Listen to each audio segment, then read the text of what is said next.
Roll call.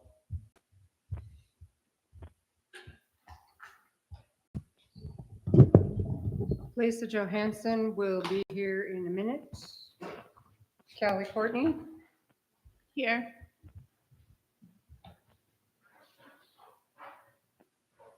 Jeff Brazel, Here.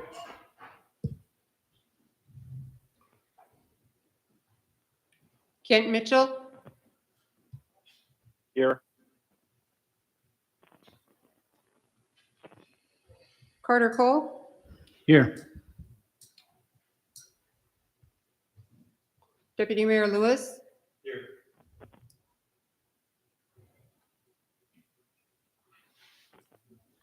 Mayor Khan, Here.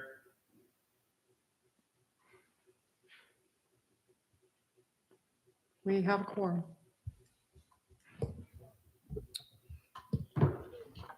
Invocation.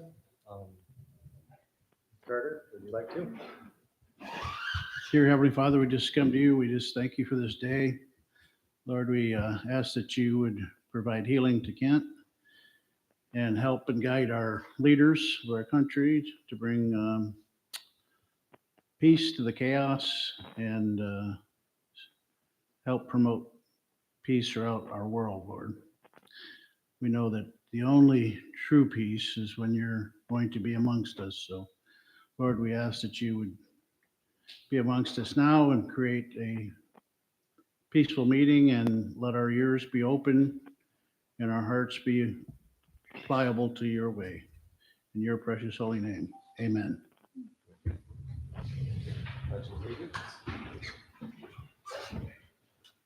I pledge allegiance to the flag of the United States of America and to the republic for which it stands, one nation, under God, indivisible, with liberty and justice for all.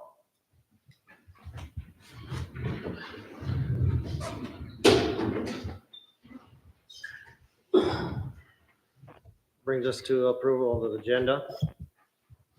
I'll make a motion to approve the agenda. I'll second it.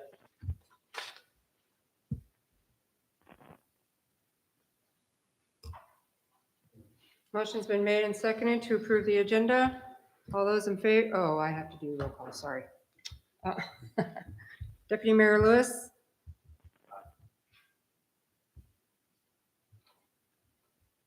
Callie Courtney, Aye. Jeff Brazel, Aye. Carter Cole, Aye. Kent Mitchell, Aye. Mayor Khan. Aye. Motion passes unanimously. Special orders, there's none. Reports, correspondence. Senator Roush is on the phone. Yeah, can you hear me? We do. Well, I appreciate it that you are having me today, and thank you. So my name is George Rauscher. I'm senator now, replacing Senator Schauer. He stepped down to run as lieutenant governor. Just for clarification's sake, I took his spot, and I took a spot in the minority, but not his position. He was a minority leader. The minority leader now, they reorganized as Senator Cronk, and the minority whip is Rob Myers. So, and my term is up this year, so I will have to run this fall. So, I guess for information's sake, I sit on resources and I sit on transportation and joint armed services while I'm in the Senate. I'm in the front row, way over in the corner, and that's where I am located in the room as far as the floor session. So a little background for those that don't know me at all. I've been in the House for 9 years. I live in the middle of District O. So I live in Sutton. It goes from Valdez all the way up past Healy. And out to Point Mac, the west of Sitna. It skirts Palmer and it skirts Wasilla to the north, around Hetcher's Pass area. And it goes up to the right side of Bogart Road as you go in. So getting past all that, I do have a newsletter. If you guys want to sign up for it, you can just email my office. It's sen.george.rauscher@akledge.gov. You can find it on the website there at the state. We do send out newsletters regularly, historically, when I was in the House. So the 21st is Tuesday, and we will start session at 1 p.m. I have been sworn in. My replacement is there from when I left my House seat. He has been sworn in. We will both be active and on the floor when we begin session. So I can say that I believe that the 11th or the 12th of December, the governor put in his list priorities for the budget, and so that is now up to us to form a budget before we get out of Juneau. So some of the late news that's been going on, or in your area, is a group called McCreary Group, and I believe that they're funded through Martinez, and they want to lay the rail on that rail bed going from Houston all the way out to the port. Now, that's right. A private group wants to lay that track, and if you've listened to your representative McCabe, he's probably told you about it on the radio and all that. So that's a private venture. They're moving forward as fast as they can. As you know, the state laid the rail bed, and so there's how that actually the tariffs on that is going to work out is still to be worked out. The access out to the west of Sitna, 5 miles past the bridge there, they're still working on the permits, so they could start on that. Of course, they need that access to access the gas line when it comes through.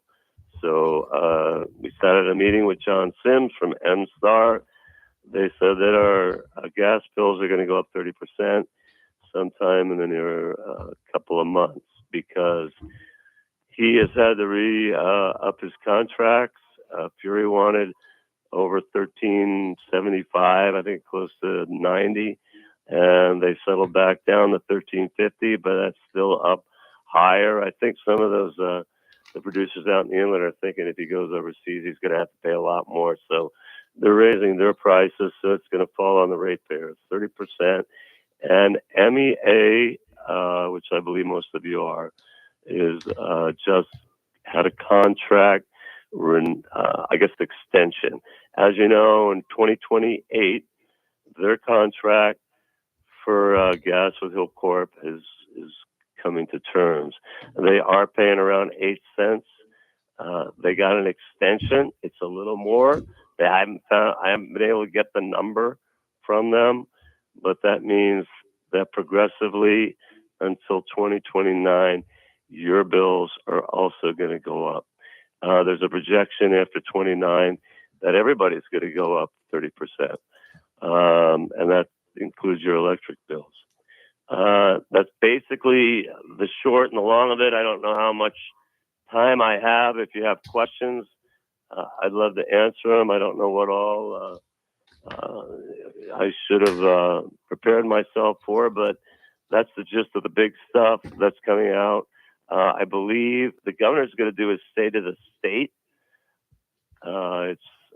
It's a rumor that we're going to do it the day after we go into session. So that means there will be a joint session, Senate and House, in the House on the 22nd, and the governor's going to give a state of the state. Whether that happens or not, I don't know, but that's the rumor. So I just thought I'd pass that along at this point. And so if you have any questions, I'd be glad to hear them. Thank you. All right. Is there any? All right. Well, thank you very much. I have a question, Senator. Senator, did you need Councilor Cole, I understand you just took over Senator Shower's seat. We have a project that needs some state funding to match. And we have the federal funding that's been secured. Is that something you can help the city with?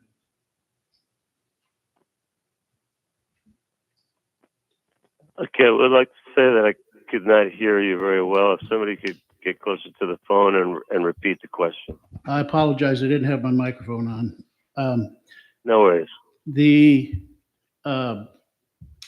city has received the opportunity to receive federal funding, but we do need a match of 25%. And I was wondering if you'd be in a position where you could help work for the city to get any portion of that 25%, because otherwise it's going to be coming on the backs of the citizens here. Well, I need to ask a few questions. Number one is, what is that amount? 25%, I get that, but what is the dollar amount? Well, any help you can provide on that, that would be great. Yeah, so much. It's, That's 650,000 is what the full match is, but any portion of it would be helpful.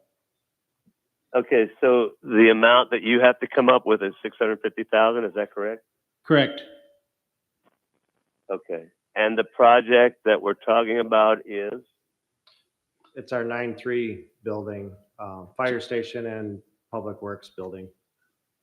And that particular building is committed because we have to provide a shelter for equipment that the federal government has helped us purchase. So it's a need the city needs. And if we don't come up with that, the full burden falls upon the citizens. So let me ask you a question. Have you put in to have it put in CAPSIS before the request? And do you know what CAPSIS is? I can't understand what he was saying. Yes, it's a priority project number one for the capital, or for the request for the legislator.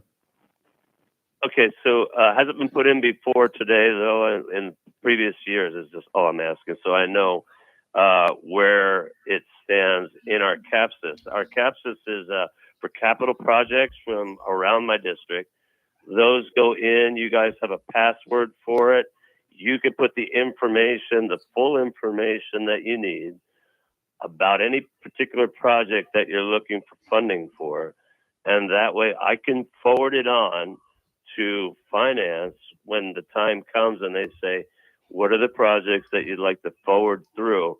So there's a complete record. So what I do then is I take that electronic record that you guys have set up for yourselves with your password and I push that over to finance. So there's not a miscommunication on my part of what you actually need, because you've actually put the information in. It's report's called CAPSIS. If you'd like help, my phone number is 907-465-4859. My staff have done many of these for many of the communities in the district, and they will be able to guide you through the process so we can get it in the CAPSIS, which is basically a list of capital projects, so that it'd be ready for when the time comes for finance to ask for our requests. I hope I was able to explain that correctly. Thank you. If not, I can read Just it. fight hard for it, please. Pardon? Thank you. When we get it in, if you could make sure you give it good attention, please. Yeah, if you just call my office, we will get it in CAPSIS so that it can move forward for you. How's that sound? Sounds great. All right, and they're there 8 to 6 or whatever, usually every day, right here in Juneau. I am in Juneau right now.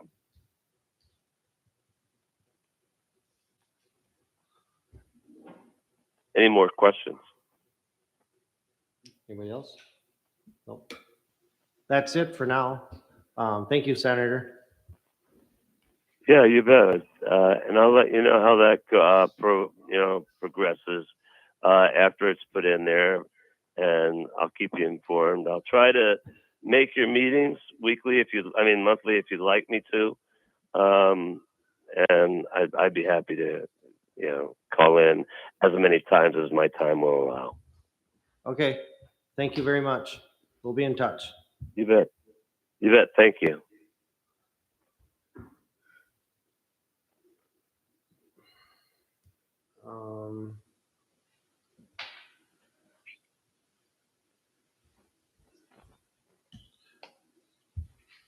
Any questions on reports? I have a couple. On the financial report, I've already talked to Samantha about it. There's a mistake.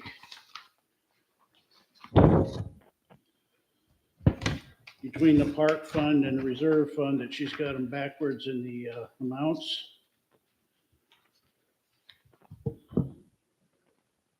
It's a pretty glaring error. And it should have been caught, which is my point. I had to set 11 months where we never got an accurate financial report. I'm not going to do that again. So it's important, and it's one of your duties as mayor under HMC 2.04080, item B, to review those reports. That's one of the only ones you sign. And when you sign, you're bringing that to us saying it's accurate. This was so glaring, I had to call her within 10 minutes after getting the packet. So those are the things like that. I said 11 months, I never got a correct financial report, only to find out later the city was missing $290,000. So I don't want that to happen again. I want us to be attentive to detail where you're supposed to be attentive to detail. That stuff like that matters. And my second point, I actually have a question on your report. I'm not sure what you mean when you said you went to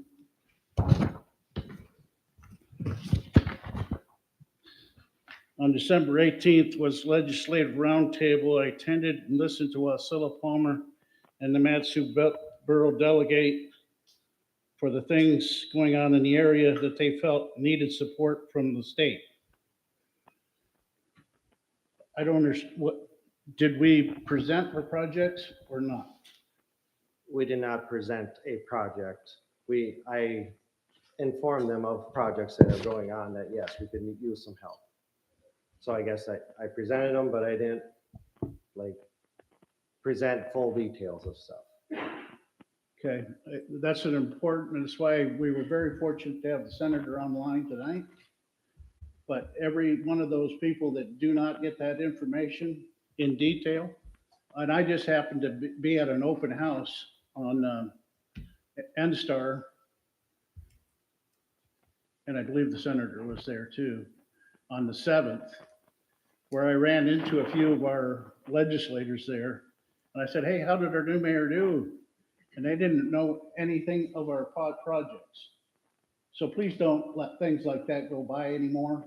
It's very important for the citizens that we represent the city at those functions and get them that information, because they don't know what projects we have. So I would recommend, and you can do it or not, or the council can vote on it if they'd like, that you contact every Valley legislator and personally give them the information that we have as our priority project. They don't necessarily need them all, but just at least that one that we need to get that match on.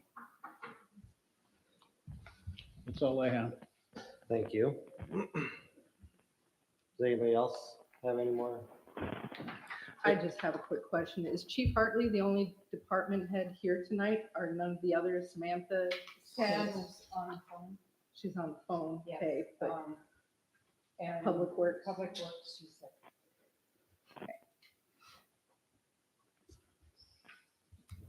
Hazel? There's a note in the clerk's report. I had that in there since November. Because you were doing it wrong. As long as I've been in this seat, we had a weaponized version of the recess. I asked for a recess. Nobody can deny it. I get my recess. We heard those words meeting after meeting after meeting. And now we have to, and I don't disagree with it. I just am wondering if something changed that now we need a motion and a second and a vote to go into recess, where before you could just stand up and storm off like a child. Because that's not how it's done. And I tried to correct the council many times that it's not done that way. And we follow Robert's Rules of Order, and I went to Robert's Rules of Order, and that's exactly what's in there, and that's how you have to do it. You could have 50 recesses in this meeting if you'd like, but you have to make a motion, and the council as a whole has to agree. That's the way it's supposed to be done. So that's what I did. Okay. And if I may, I saw this when she first inserted it into the report and came to her at a meeting asking about it. And she brought out the book and we discussed it, and she showed me exactly what was in Robert's Rules and Orders, because I had the same question and everything. So I did see what she was talking about when we went through the book and everything, so. I'm not unhappy with this at all. What I'm unhappy with was living under the previous erroneous rules for so long. And that's why I did it, because it is my job to make you follow procedure, policies, and look good, not bad. Agree, and I think during the work session we had with Ms. Kevin, it was found to be that quite a few things, such as work sessions, were also being done improperly in what was being allowed, so. Just to add on.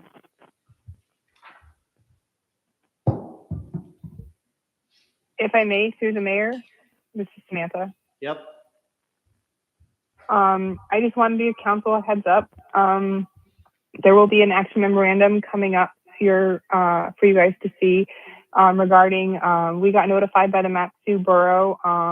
We got the letter in on January 9th that they overpaid us the property tax by $214,977.13. And in this letter that'll accompany the action memorandum, we have two options on how we address the overpayment. And one is we'd be paying them in a lump sum, and the other one would be allowing them to reduce the future payments until the overpayment is caught up. We did meet with the borough finance director for revenue and budget manager.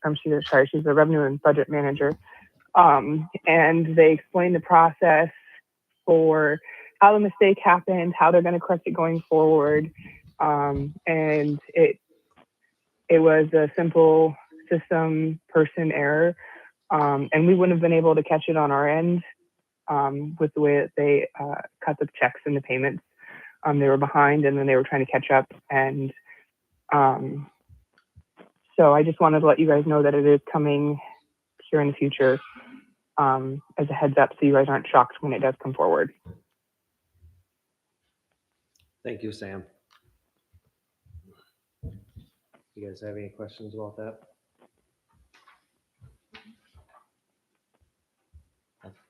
We're good?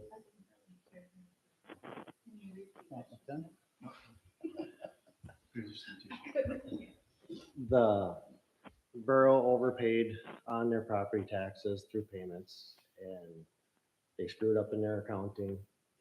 So option A is either we pay it back, or option B is that we They just hold the payments back that we would normally get on a regular basis until that amount is acquired, is what it would say. The payment through the mayor. Yep. Because I was part of this. The payment, if we were to pay in full, is due by January 31st.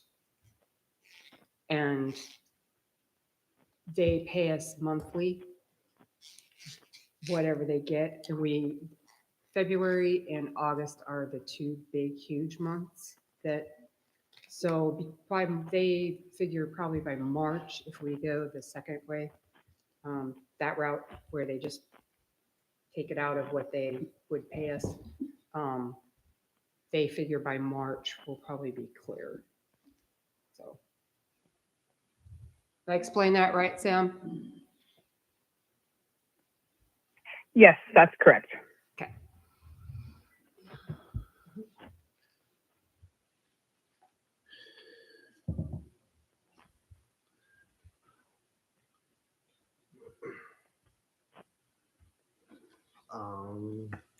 I guess, do any of our Parks and Rec have, they're not here, so.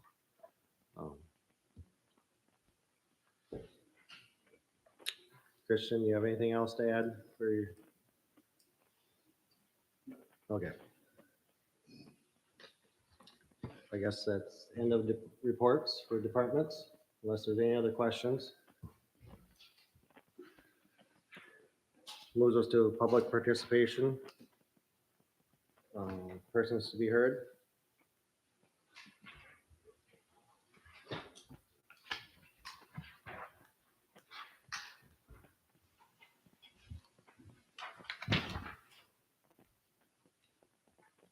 There's nothing on there. Okay, I didn't know. Brings us to public hearings. None. Which is none. Audience comments. If there's any comments from the audience, please. On anything that we have or what we have coming up.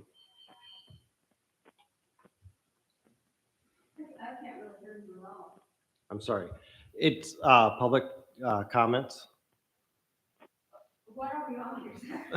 That's what we're on, public comments. Right. Pardon? Public comments. What? For anything you want to talk about.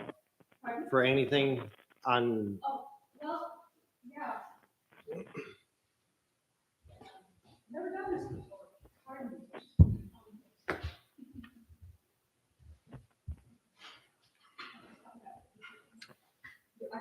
yep.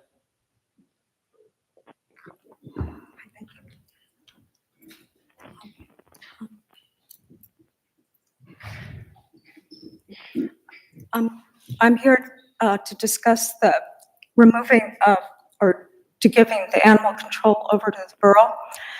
I do understand there's financial concerns with that, totally understand that. My concern is more on an individual level. There's a lot of people here that would not have their pets had we done that. And the Mat-Su Borough is basically a high-kill shelter. And a lot of the people here do not have means to go there and claim their dogs or the finances to get their dogs back. I do understand that, to preface that, they probably were breaking a borough law. As far as the cat's concerned, since Clear Creek took over the cats, from what I was told today, no cat has been put to sleep in here out of all the cats that have been picked up, nor has the borough had to pay for any of the care, vetting, or anything with them. Now, granted, there were some, when the distemper broke out, the Houston did have to pay to fumigate the building. But I just really feel if there's any way we can keep this, maybe readjust it. I do understand that dog kennels are a little on the rough side, but I can't tell you how many people have told me that they have their pets because they did not go to the borough. And we are a small community, and we are a rather poor community. And that is basically what I wanted to say. Thank you. Thank you.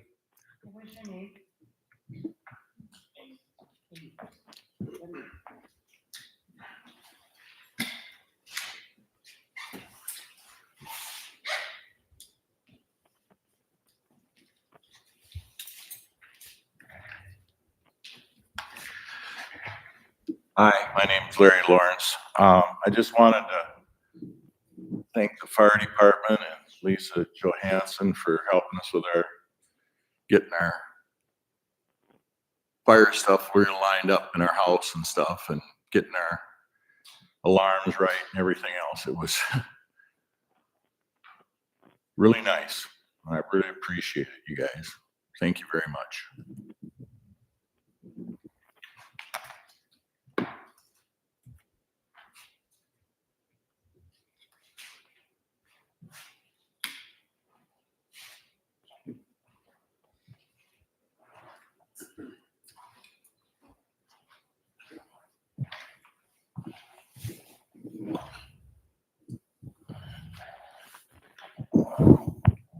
Jim Spalding. I want to address the roads. Everybody, there's been a lot of people on Facebook that have been talking about berms across their roads.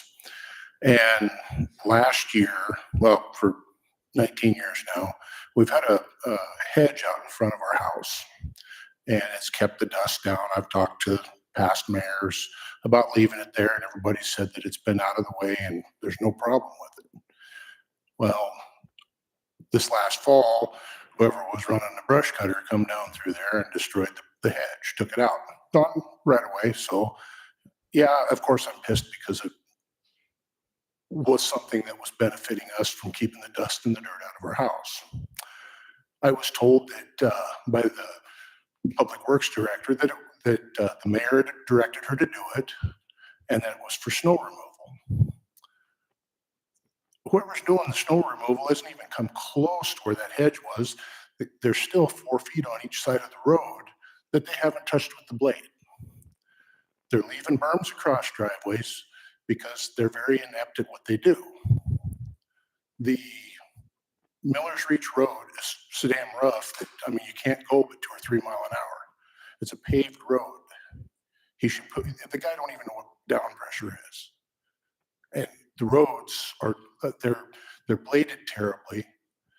In the summertime, when they blade them, they leave rain drips on, or what they call rain drips on the edges, and water stays on the road, and it infiltrates the road, and it makes the road a mess.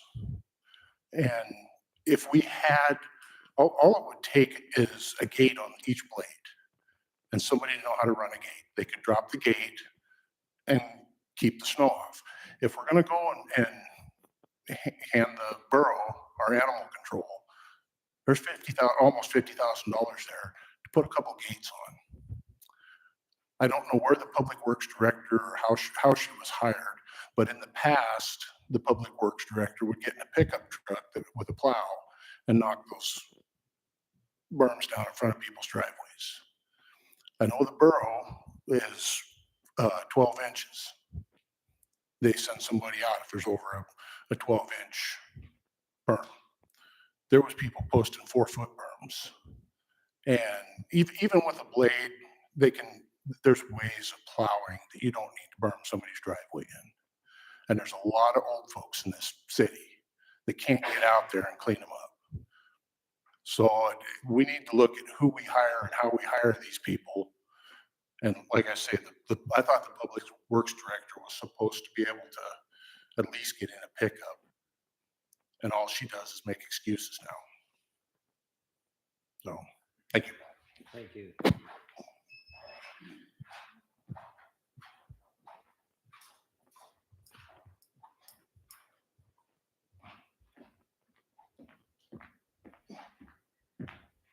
Hi, Kelly Weber. Just a quick comment. I couldn't find any of the reports, and I just double checked again. I couldn't find the mayor's report or the finance report or the public works reports. I couldn't find any of the reports online. So maybe I'm just missing it, but I just went and checked again on my app and on the webpage, and I couldn't find it. So I don't know if you could give us a summary of your mayor's report. You referred to it. I just couldn't find it. Thanks.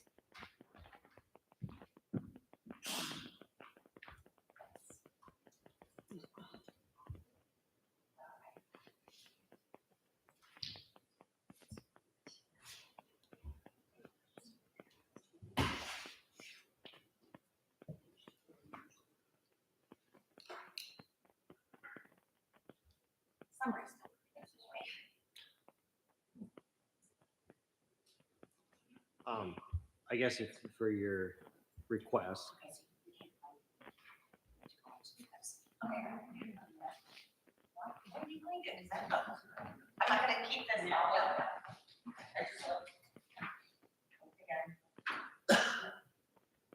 Okay. Is there any other comments or questions?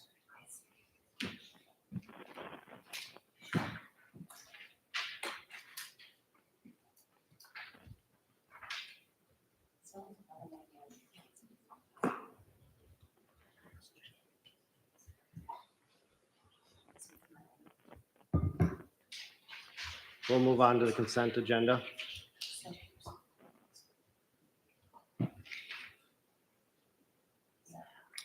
Make a motion to approve the consent agenda. I'll second.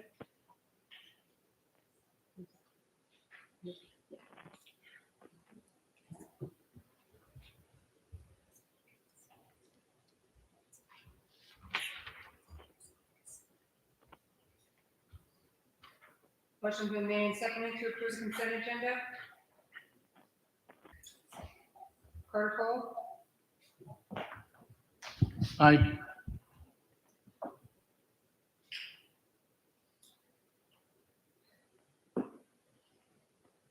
Kent Mitchell, Aye. Kelly Courtney,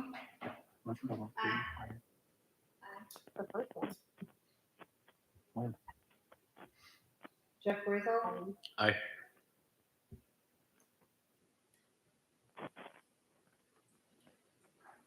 Lisa Johansson, Aye. Deputy Mayor Lewis, Aye. Mayor Khan, Aye. motion carries unanimously.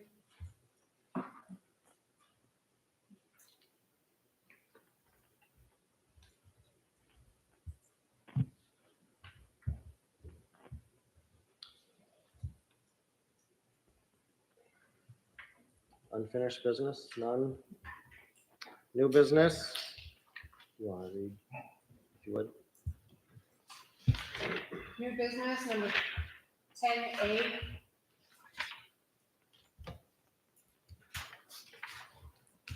Resolution number 25-18, a resolution of the Houston City Council authorizing the Matanuska-Susitna Borough to provide area-wide animal care services within the city of Houston.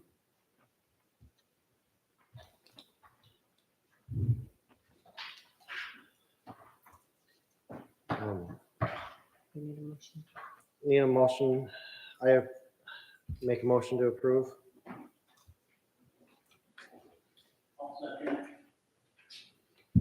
Second.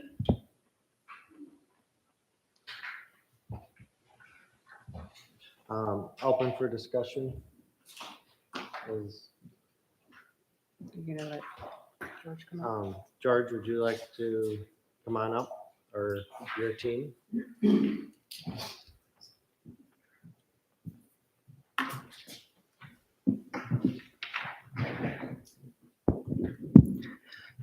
Thank you, Mr. Mayor. My name is George Hayes. I'm the Deputy Borough Manager. I have with me Vanessa Forbes, who's the Director of Animal Care, and Matt Hardwig, who is the Chief Animal Control and Regulation Officer. They can certainly answer any questions, some which I might not be able to answer, but I did want to speak a little bit about what happens here. I know you had passed this once in October, that you approved it, but the language from the opening paragraph and the end paragraph didn't match. So we brought it back to you to kind of redo that approval. Both Wasilla and Palmer have approved this. However, if it does not get approved by Houston, it will essentially kill the whole thing unless the assembly wanted to override that. The reason being, it's either non-area wide or it's area wide. And we can't have one city outside that's non-area wide and the other two cities that are kind of area wide. I checked with the attorney on that today, and they don't have any kind of a category or way to do that. So that was why the manager, Mike Brown, said, I want concurrence from all three of the city councils, even though technically, legally, the borough already has area-wide animal control powers, but our founding fathers, when the borough was enacted in 1964, did not choose to take those on. So it remained dormant, even though we have it. The assembly could at any time vote it in without a vote of the people because it's already there. But Mike Brown, the manager, said, no, that's why he said, no, we want concurrence from all three city councils. So given that, in this case, we were looking at our budget overall, and animal care came up, and they said, there's one area on animal care that is a fair share cost. And that's what we originally looked at to form the contracts between the three cities. We said, okay, how many animals are coming into the shelter from each one of the cities? And what would be a fair share cost of that without enforcement? So we said, okay, and we got the numbers of those. And for instance, Houston this last year sent over 41 animals, Palmer 74, Wasilla 118. And then we looked at that and we said, okay, what would be the new fair share? And what we originally came up with was much less than the fair share average. And the reason being, we said, okay, that might be a little high because Palmer and Wasilla were only paying $12,000 at that point. So we kind of did a percentage of that. And then we said, every year we'll increase the percentage by 5 or 10% until we get to the fair share rate. Well, that was almost 10 years ago. This last year, we looked at it and we said, we have actually lost track. We went backwards on the fair share rather than gaining on the fair share, even though we increased it because inflation ate up the difference. So Mike said, and this is kind of, I guess, the irrelevant part of that. Mike Brown, the borough manager, said, for this, if this area, we want to do the area wide, and if the area wide doesn't go, then we're going to do a new contract that will mean the full fair share for each of the cities. And for Houston, right now, you're paying $15,812, and your fair share would jump to $37,000 for the new year. If the area wide is not passed, then yours would go up, and so would the other two cities about proportionally, about 2.5 times what they are now. So I just wanted to at least explain that portion of it. And beyond that, I'm open to any questions. Does anybody have a question for him while he's up?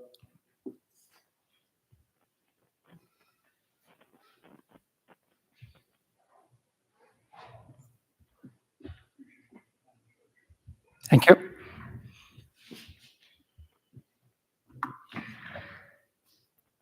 Christian, you have something to say? I just want to add on to the deputy manager's comment there. Two things. One is where he talks about Houston brought in. He's not talking about city staff brought in. Those are the number of residents that brought in animals from within the city limits of Houston. It's not like we've had 50 animals and we took directly to them. There have been some, but not nearly that many.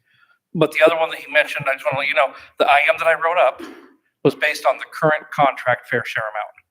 So when he's talking about the fact that it's going to increase by more than double, that actually would be in addition to what's on the IM. I didn't have that information when I wrote my IM. So I just wanted you all to know that. Okay.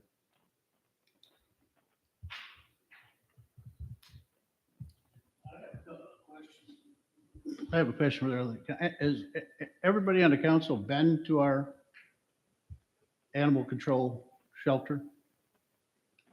I have not, but I had asked Christian to send me some pictures of the facilities, so I've seen them through photos.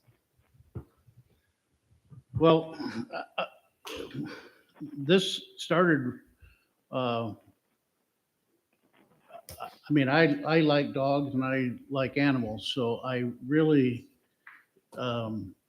did not like the fact that our animals were not being, I felt, cared for as well as they should be.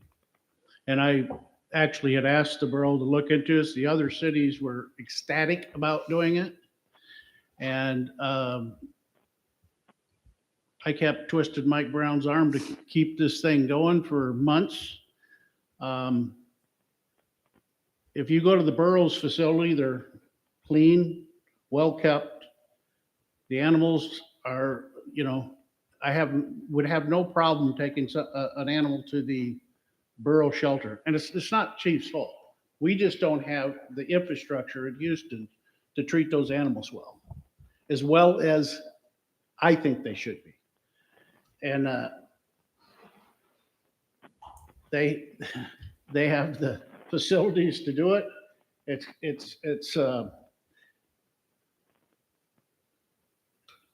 I think the borough overall has to start looking at things to do things more economically feasible for all of us. And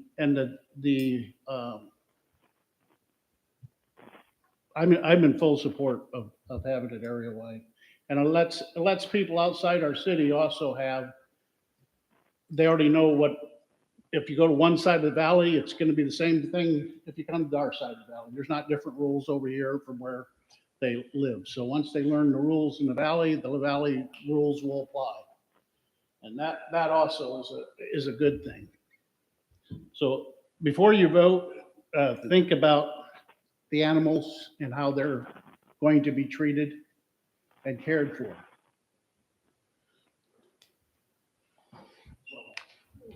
Thank you.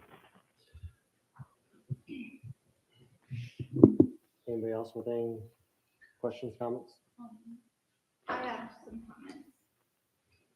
I have this week alone been contacted by a handful of members of the community that were, I wouldn't say upset, but they would like to have a workshop on this, to have more questions answered.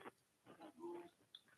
Maybe they could have came tonight, but I think this is a pretty big decision for the city. And I feel like the community should have a voice in this. I would recommend postponing this decision until we can have a workshop. But I don't know what everybody else's thoughts are.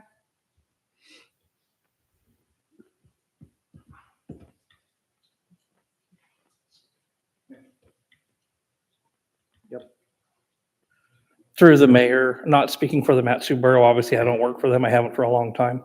I think if it waited until the next council meeting, even that's the nearest time that it could be acted on, it would then be too late for the borough really to add it into their budget process. They're already deep into their budgeting process, and that's why this question is up right now. Whether to move it from non-area wide to area wide. Again, not trying to speak for George. Mayor. The public's had plenty of time to review the situation. Chief, have you had any calls from the public to look at our facilities? Through the mayor, I've had no calls from the public to see the facilities. The majority of the comments I've gotten are from the people that volunteer currently, whether through Clear Creek or us directly. The two biggest objections, really only objections I've heard, is the fact that the distance involved and the convenience of after hours were the two primary concerns. But nobody has asked to see the facility. Okay, I think we've had this out before the public for a couple months. They certainly could have any time to look into it and be here tonight to weigh in.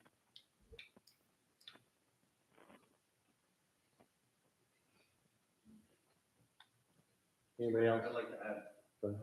So I'm hearing Houston isn't doing a good job of taking care of the facilities. I don't have any hard data on that. I have not seen it specifically. And we haven't organized this council to observe that. my question is, and perhaps somebody can answer this, why haven't we improved the facilities? Are we restricted by budget? What is the constraint there? I think it's a valid question. Through the mayor, the restriction is entirely financially, fiscally. We are using a repurposed septic facility that has been redesigned to hold up to 5 dogs and up to 20 cats. The cats are stored in kennels on, again, repurposed Walmart shelving. It is not that the animals are not being taken care of. It is the fact that right now, the care that we provide does not meet industry standards. That's the primary concern. When you have, that is one of our guiding principles, or guiding concerns. A lot of the stuff that we have to do as a shelter, we depend on the Mat-Su Borough. We have no way to truly isolate an animal. If we have an animal that has to be isolated due to concerns that it bit a person, so it has to be quarantined for 10 days for rabies, we have to contact the borough because we don't have a way to quarantine. All of our dog kennels have direct access to outside. So and again, they all have access to outside. Dogs can escape and they can injure somebody. These are just things that we don't meet the current industry standard on. 15 years ago, the city of Houston ran a dedicated animal control facility with a department that also contracted by the city of Wasilla. It was a really large one. That budget, again, 15 years ago, was $140,000 per year. Right now, the fire department has to manage what we have on a budget of about $42,000 per year. So it's one of those items where it can be done locally, but it's beyond the fiscal reality of what we have in our budget at this time.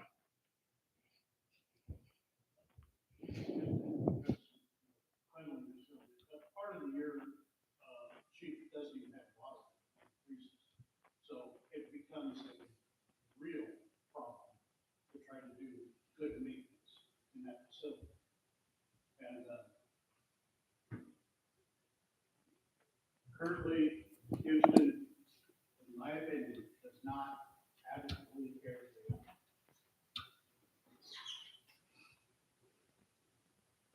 If I may. Being on the fire department, obviously, I see Chief Hartley as being the main person taking care of the animals. When the animals are in Houston's care, they are taken care of. Things might be more difficult than at other departments, but every animal that is brought into that shelter is cared for and taken care of. I will fully admit, as being a fire department member, I have helped Chief Hartley once with an animal call, and that was the last time I could do it because give me a human in crisis, no problem, can handle it. Animals break my heart, and I cried the entire time that I did what Chief Hartley asked me to. So that's one less person Chief has to help him because I can't handle the animals. It tears me apart. Other members of the fire department, whenever it's needed, they respond very quickly. Councilmember Brazel can testify to how quickly Chief responded when there was a need for it. We're going to, in my opinion, based on what I've seen with call outs and stuff with the borough, and not to knock the borough because I know they've got a lot of area to call or cover also. The response times aren't something that I would want for if I was calling. But on the flip side, as mentioned, it takes money to do the things that we need to do properly. And Chief, when we had the situation with Clear Creek Cat Rescue and the colonies that were going on, Chief had to come in here basically begging to get money to help take care of these animals. When the borough has the animals, they're able to be spayed and neutered and sent with a new family, all taken care of. I adopted 2 cats from one of the colonies that Chief in Clear Creek took care of, and I paid for the neuter, I paid for the spay for my 2 kitties, but we can't guarantee that people who come get animals from us are going to follow along and do that if they say they're going to. If Chief Hartley can correct me if I'm wrong, we've had vicious animals and the people just take them outside city limits, and there's nothing we can do because now they're outside of Houston city limits, and there's nothing the borough can do because the incident was a Houston incident, so we get caught between a rock and a hard place. And that's kind of where I feel I am, because I think the citizens of Houston get very good treatment for their animals from Chief Hartley and the other firefighters that help out and everything. But at the same time, if we want to keep it local, we have to be able to pay for it. And we've all seen our budget. We don't have public works money. The fire department, there are so many things that we need, and we can't get any of that.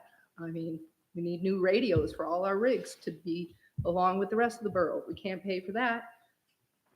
How are we going to pay for revamping a building that really needs to be revamped and doing everything else, as Chief said, for industry standards? Because I believe right now we have what, for like vicious animals, we do vicious what is it?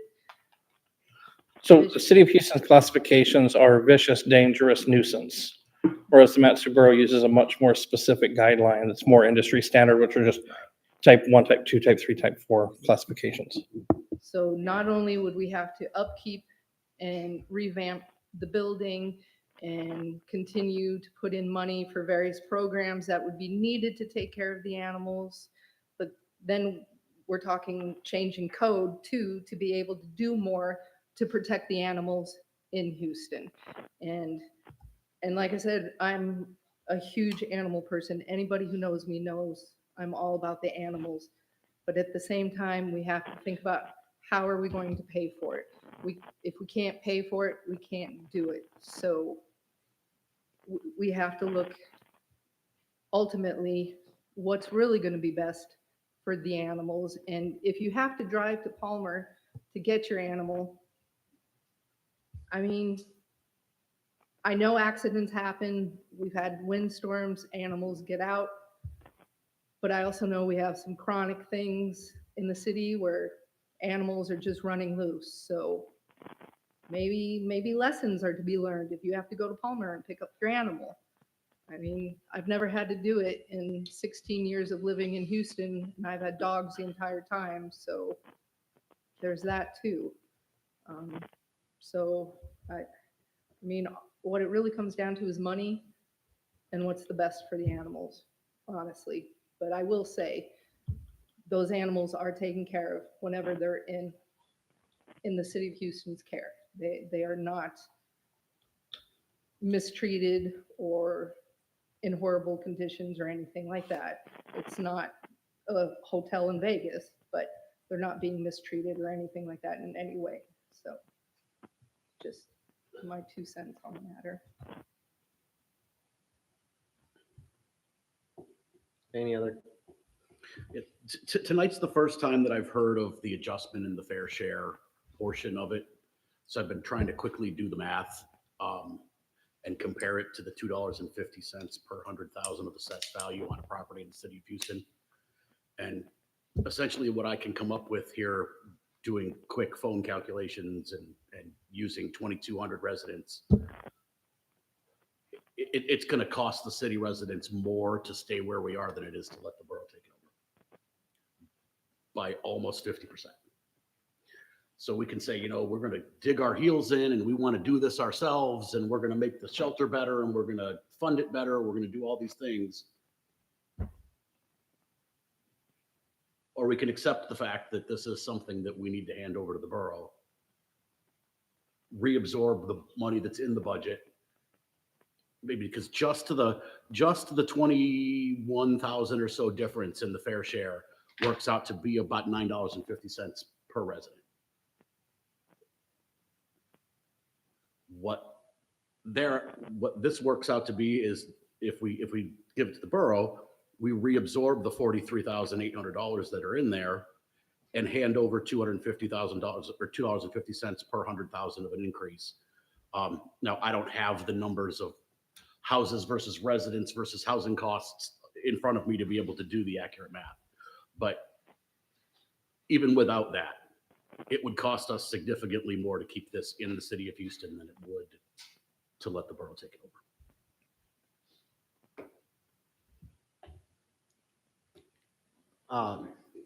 Okay. One question. So if we approve this, later decide it's not working for Houston, what's the process to withdraw the yearly renewal? I could speak to part of that. So if you're talking about if we opted out, or if we opted in, there's no annual fee. What they're talking about with the fee is that is on the property tax. It gets moved from non-area wide tax over to area wide. So there's no annual fee to the city at that point from any point forward. If the city in the future were to have a very strong concern about something, the way care was being provided, under Title 29, the city absolutely can petition the borough to address it or take back the power in the future if it was needed. But there'd be a lot of lawyers in that room. Samantha Jones has left.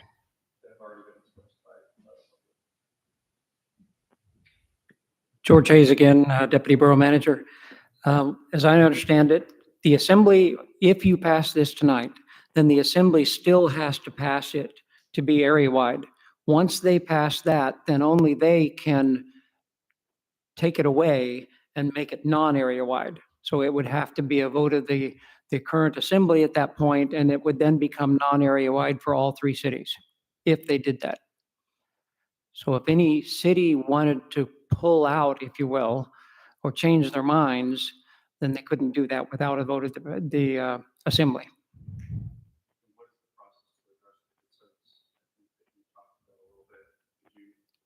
If you've got animal care concerns, it absolutely would be either through me. Animal care director is one of my direct reports, or better yet, go straight to the animal care director. And then if you've got some concerns there, or if it's having to do with enforcement on the officer side, then it would be Matt Hardwick. But either way, you could go through any one of the 3 of us. But Vanessa Hardwick, Vanessa Forbes would be your point of contact mainly. Sure. I have a question. Could you just walk through the process of what happens if we are in borough control for animal control? The steps that would be taken from the animal being picked up here to the owner picking the animal up at your facility. Could you just maybe chime in on that so the public knows exactly what may happen? Sure, but I think I'll call a friend here. Hi, I'm Matt Hardwick. I'm the Chief Animal Care and Regulation Officer. So that process happens now. So basically, if somebody has an animal that, we'll start with the animals out in the public. Okay. If an officer picks it up, one of the first things we'll do is look at if it's got a tag, identification tag or something like that.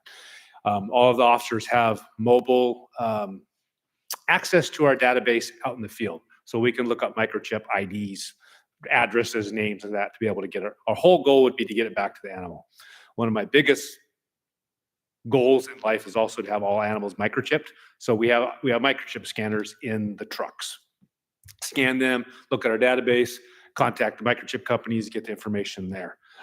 If we don't have any repeat history or something that's a serious concern, or there's any other type of cruelty issues or that type of thing, then we would return the animal home if somebody is home. I'm not going to tie it to the front door and hope that it still lives there. We're going to try to get it back to people. To give you an example, 10 o'clock at night, I had a dog on the side of the road off of Johnson. I knocked on 10 doors before I finally found the home because they didn't want to take it to the shelter. If it ends up back to the shelter, and we have, say, no information on the animal's owner, we're going to ask for and somebody shows up or calls us, we're going to ask for some sort of proof.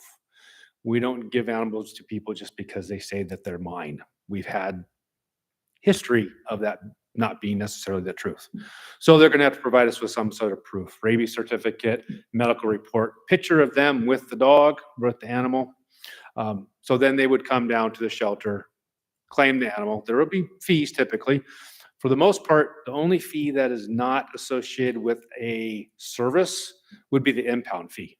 A first-time impound fee is $30, I believe. The rest of that is something we provide. Upon intake of an animal, dog or cat, we give them DA2PP, which is basically parvo distemper shots. We Bordetella, which is for kennel cough. Cats, we give feline leukemia and Revolution. These are all for not just for the safety of that animal, but herd health.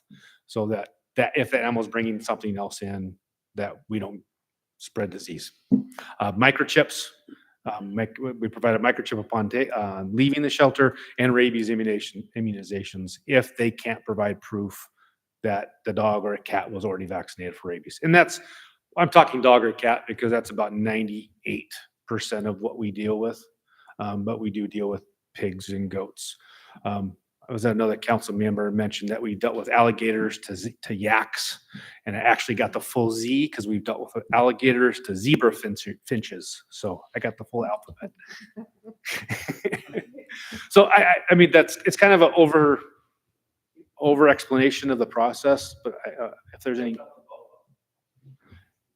that one was never, 17 days. There was a 17-foot boa constrictor loose in Meadow Lakes area.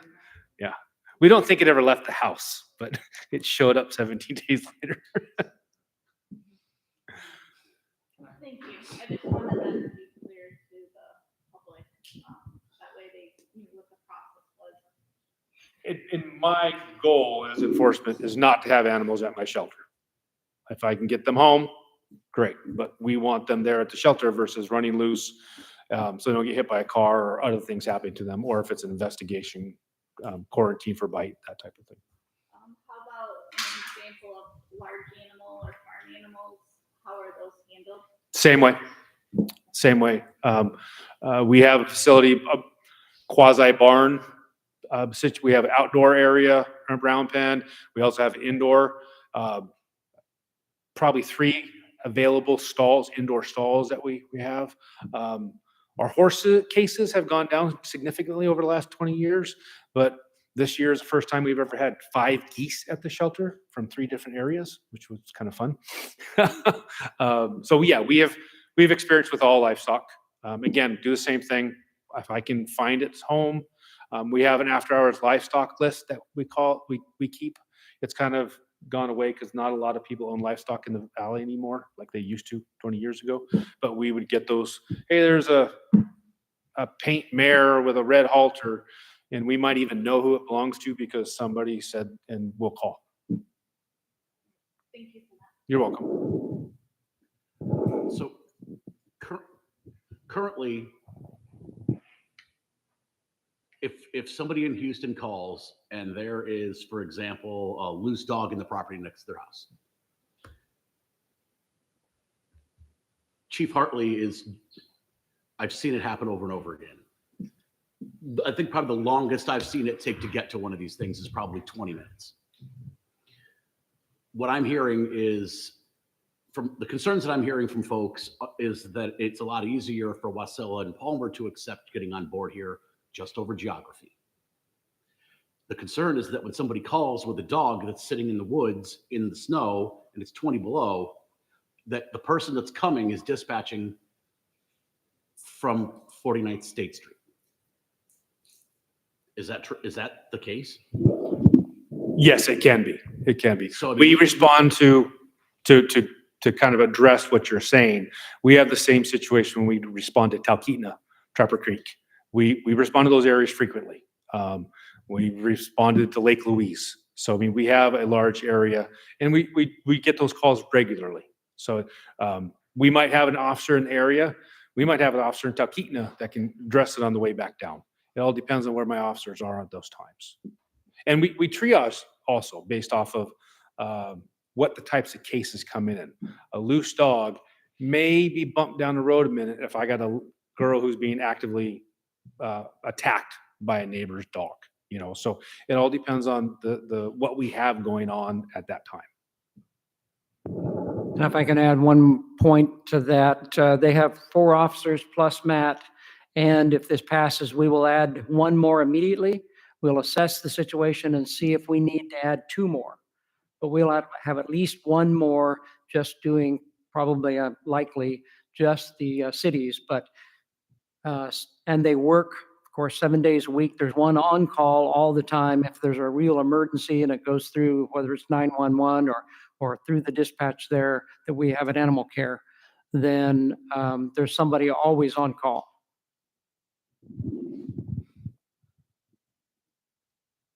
I have one more question. Are there any plans in the future to have a facility further north this direction, other than just the Palmer location shelter? There is not at this time. We typically have 150 or so, maybe, sometimes less than 100 animals in the shelter. We have capacity for about 205. And so we have plenty of capacity. And that's not counting I've seen it where we get a big group of cats or a big group of dogs come in, like some of these horrendous ones where we will seize 40 or 50 dogs that have all been mistreated, and we'll have them there in the shelter for a while. But we can still take care of them, even if we have to put some of the kennels in the halls temporarily until we get some of them adopted out. I do want to mention one other thing that just because it's kind of bugging me, that there is a misperception, I think, out there about don't take your animals to the shelter because we're going to kill them all. That is simply not true. We do not euthanize for time and space at all. We euthanize for behavior. If you've got a biting dog, a classified dog that can't be socialized, and we have there's no way we would adopt it out, then it might have to be euthanized. If we've got feral cats that we pick up from somewhere, we cannot redistribute those into the woods or into barns or other places. State statute does not allow us to do that, number one. And we wouldn't want to put wild cats back in there or adopt them out to somebody. So in that case, we would euthanize those wild cats. But we are, in fact, we were just looking it up for the last quarter, our euthanization rate was 8%.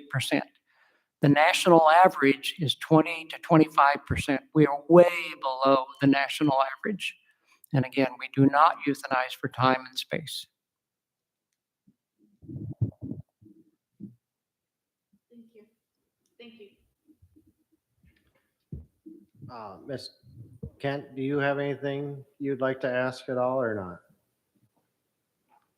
No, I think he's answered most of my questions. I think, it sounds like a reasonable deal. We've talked about this before. We've had this up for a couple months, and I think I don't want to kick this any further down the road. It sounds like the borough's on kind of a timeline for their budget as well. So, yeah, I think I'm ready to vote. Thank you. Is everybody good on questions then?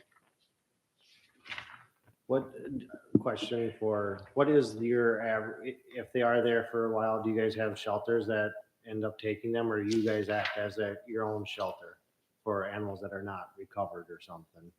I know you don't try not to euthanize them. Okay, I'll phone another friend. Come on up, Vanessa.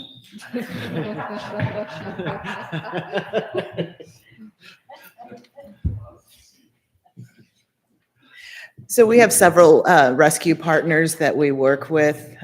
So animals that need to get out of the shelter because maybe they're a kitten and maybe at risk, really small.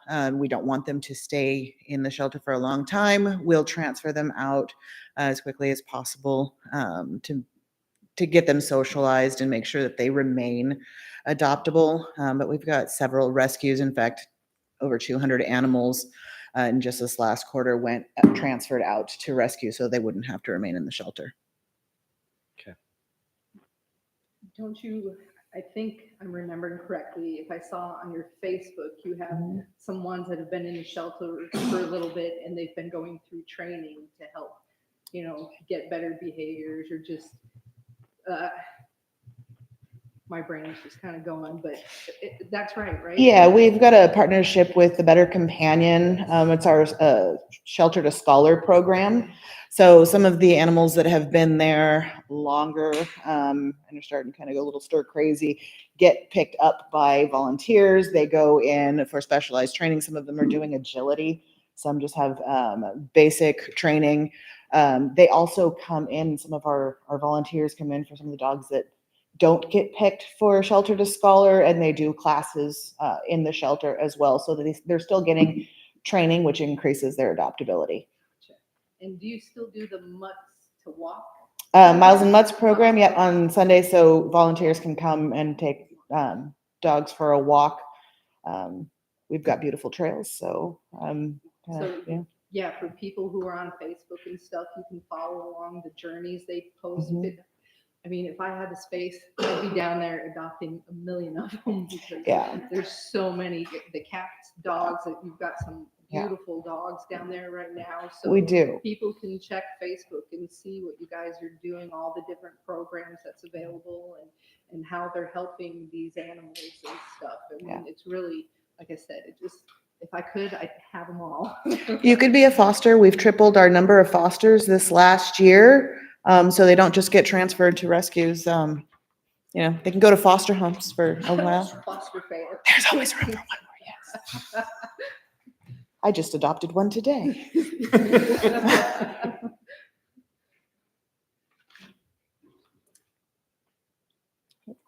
Thank you. We're all good? Okay. Are you guys ready to vote?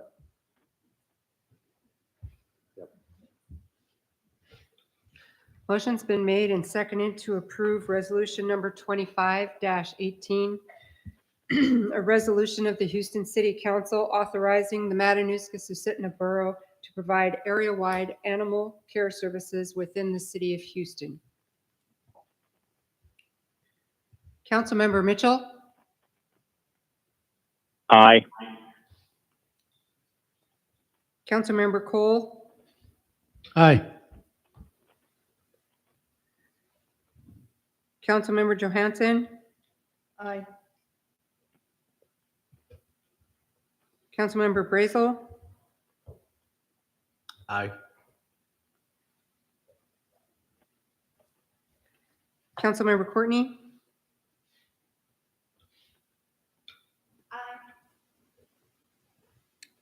Deputy Mayor Lewis, Aye.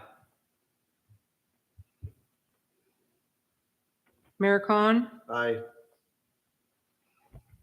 Motion carries unanimously.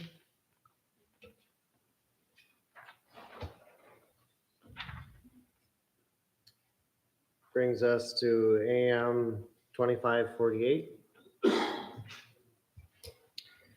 Action memorandum number 25-48, confirming the appointment of Adam Rain to the Houston Parks and Recreation Advisory Commission.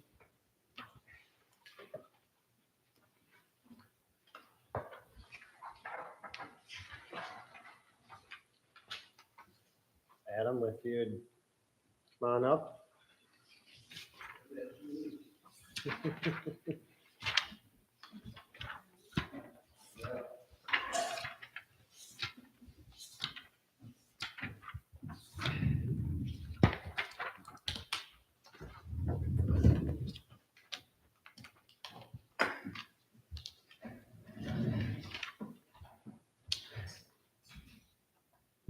Push the button, please. There you go. Thank you. Hello.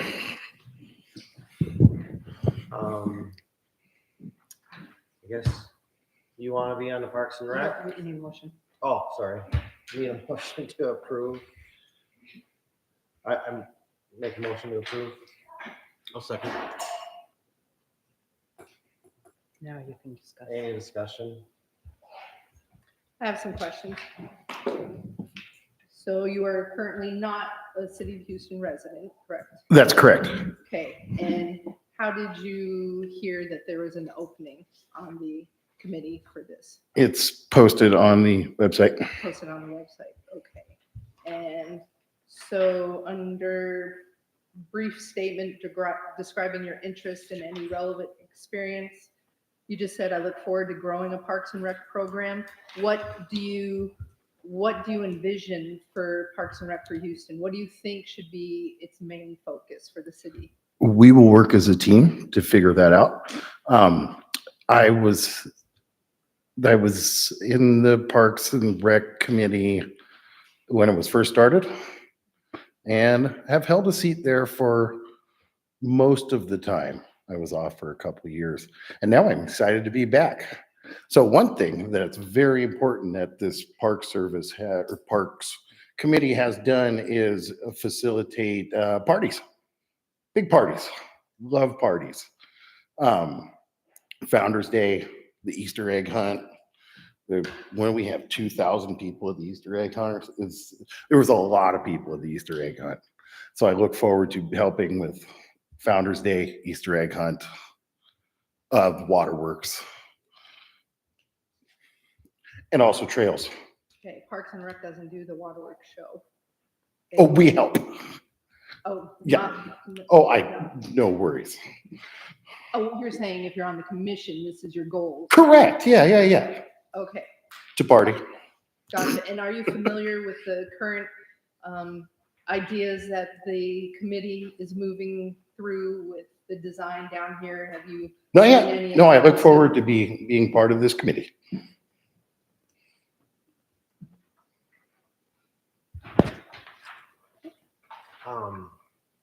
I know you like to travel a lot and stuff. I'm just meetings. I mean, you're gonna be here a while or whatever.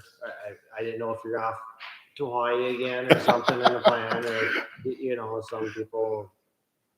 I'm signing up because I want to be here. Okay. We like people to show up for their meetings, so that way we can have their meetings. So we can have a meeting for sure.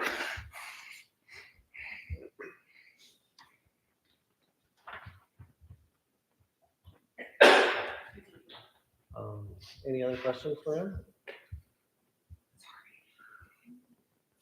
Nope. Okay. Thank you, Dan. Do the swearing thing? No? We haven't even voted. No, not today. That goes to a different meeting. Okay, so next month. Yep. Okay. Thank you, guys.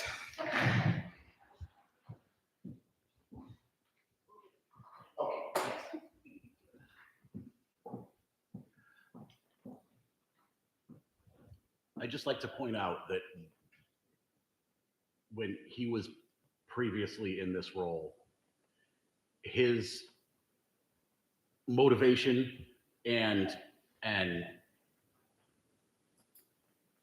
level of care for this city, not only as just a member of the commission, but also as a liaison between the Lions Club and the city, the Rotary in the city, hunting down grants, and if all else fails, picking up a shovel, a chainsaw, developing relationships with vendors, the Gorilla Wood gentlemen, the Josh the Otter trails, the Rotary Park. I mean, he was an unbelievable asset to that group. I don't see any reason why we would not want him back in that position.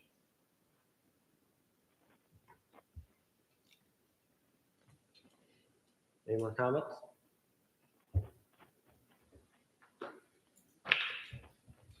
Motion's been made and seconded to approve action memorandum number 48, confirming the appointment of Adam Reen to the Houston Parks and Recreation Advisory Commission. Councilmember Johansson, Aye.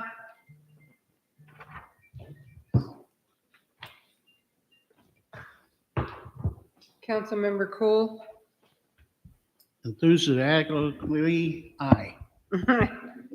However you say that.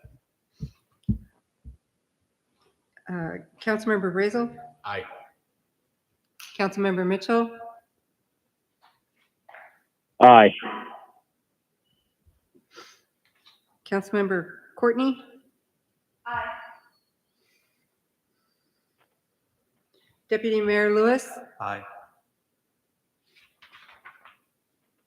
Mayor Khan. Aye.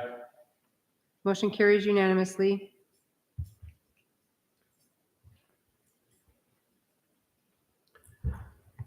Brings us to AM 2550. Action memorandum number 25-50, confirming the 2026 regular city council meetings and the 2026 city holidays. Make a motion to approve 2550. Second.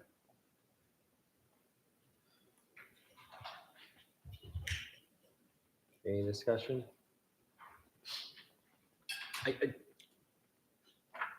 I just have a question about whether, have we talked about how Founder's Day falling on a Saturday and the city interaction on the previous Friday creates something of a staffing issue when it comes to Founder's Day itself? The reason I bring it up is because we have now we've put a city holiday on a Saturday. And according to municipal code, when a holiday falls on a Saturday, the staff gets the Friday off. The Friday before Founder's Day is the day that the city staff does, not all the staff, but a fair number of them are down there setting cones, setting tables, setting pylons, doing all of the traffic markings and garbage cans and barriers and no parking signs and all of those things. And we have learned in the past the hard way that when that stuff is set up and left unattended, it grows legs and walks away. How do we intend to navigate the staffing shortage on the Friday before Founder's Day? Can I chime in? Please. I think it would be wonderful to have volunteers, community volunteers come and help. This is a city holiday. There are city residents that love having a holiday. There are a lot of things that we could use volunteers for.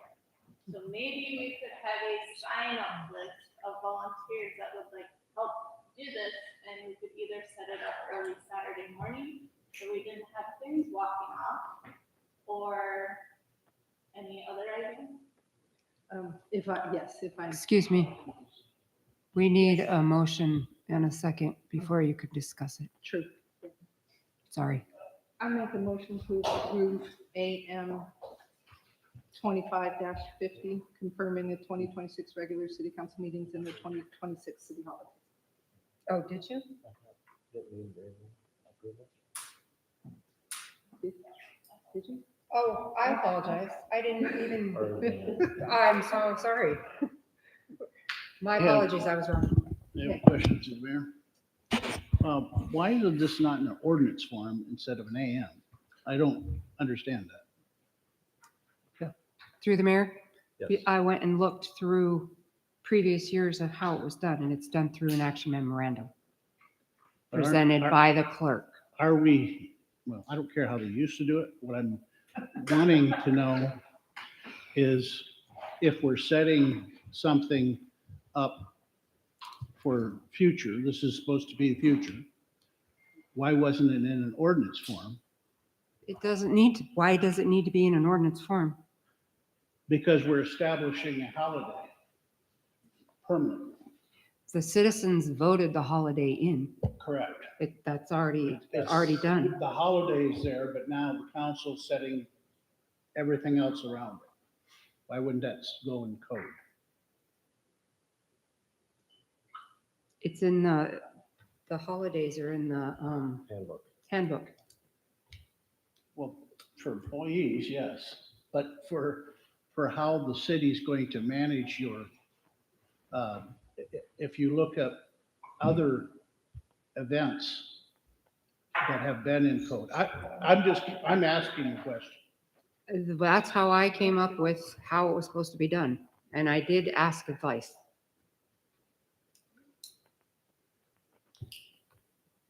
If I'm wrong, we can fix it.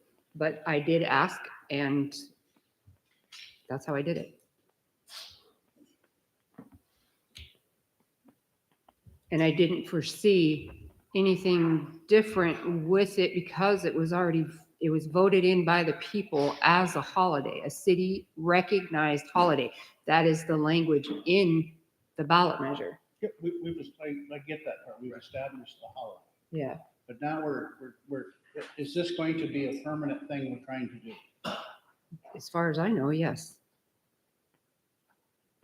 Then I would recommend that you put it in the code that it is permanent in ordinance.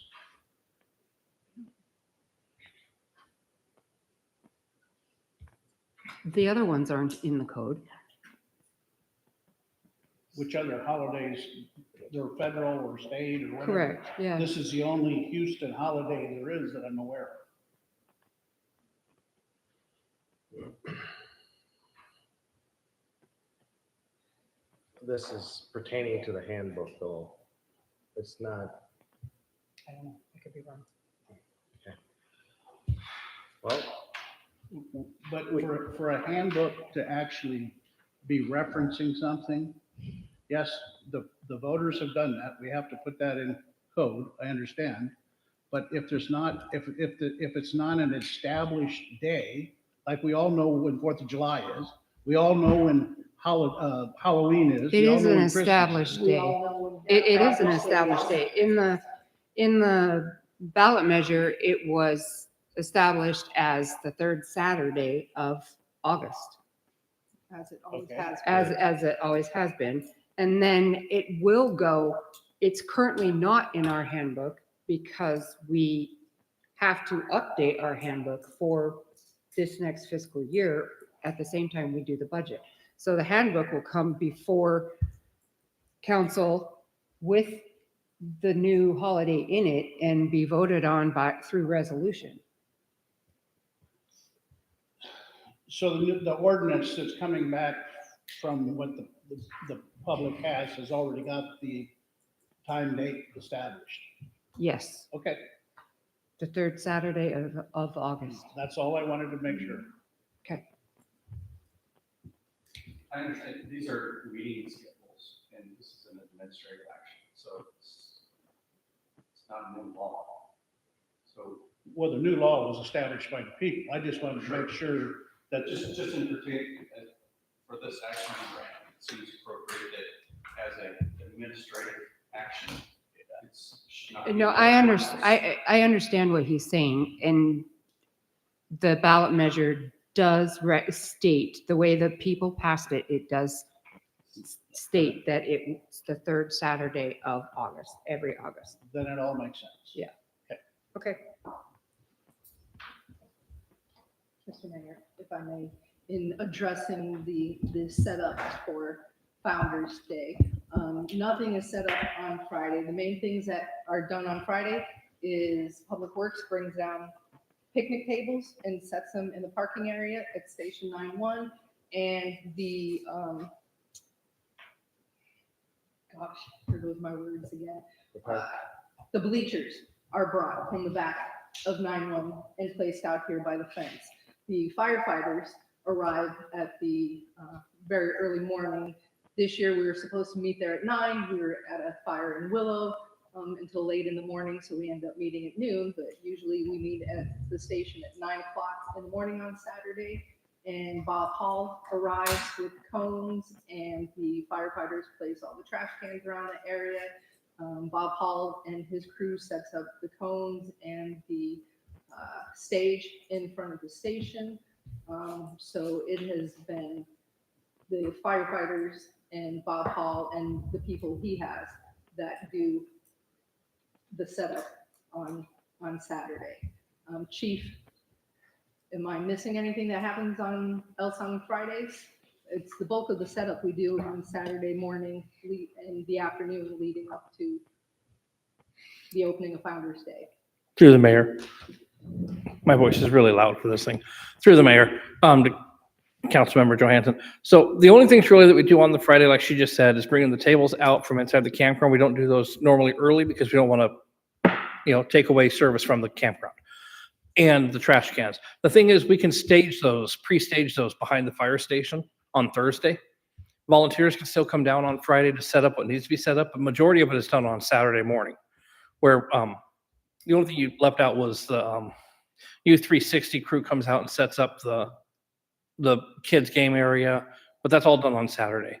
The majority of the work that's done on Friday historically has been the stuff like being there to receive the food that gets delivered from the vendors, normally Three Bears, but we can always schedule those for Thursdays instead. So Yeah. we can work around the Friday holiday. Because you can't set up anything in the front because we have to pull all of our rigs out and stage them on the street over from the station, because if you set up everything on Friday, we can't get out of our station to do our job. So that's why setup takes place on Saturdays. Yes. I have a comment. It seems to me this is 100% administrative, and the mayor should make the call on who needs to be where and what he needs to support the holiday. The people have already voted. The holiday's going to happen. So it's up to the mayor to make the thing happen the way it's supposed to. I don't see where it's a council. We can deal with it at budget time, but I don't see where this is, where we have anything to deal with here.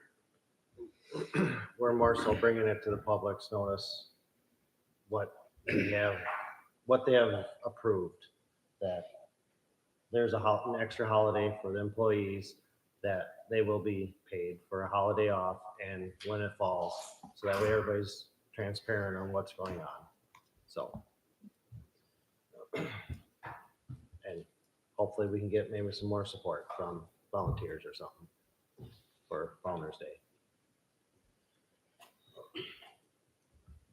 But yes, it will create an issue for the budget and for a functioning of that holiday now. So that is an issue. I just don't think I've seen things with a budget impact via AM previously. I mean, if we're gonna have public works folks on getting holiday pay on that Friday, that's a budget impact. Yep. And if they're working that And that Saturday. makes it not something we can do by AM. Well, it doesn't happen till August. It'll be in the new budget cycle. That's why I say there's nothing for us Right, to I'm do not here saying choose tonight. this. I'm just saying it's something that, when something like that comes out of a petition, it's a very simple binary answer. Holiday, no holiday. Nowhere in there is it, how are we going to deal with budgets and days off and holiday pay and comp time and who's doing what?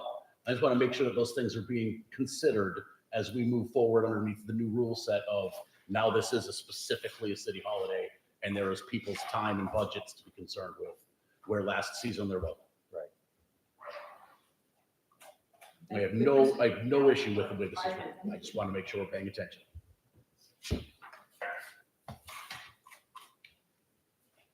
Kent, do you have any comments? Nope.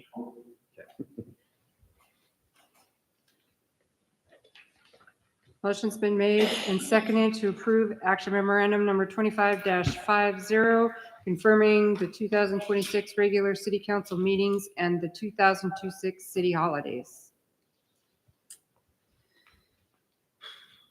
Councilmember Brazel, Aye. Councilmember Johansson, Aye. Councilmember Cole,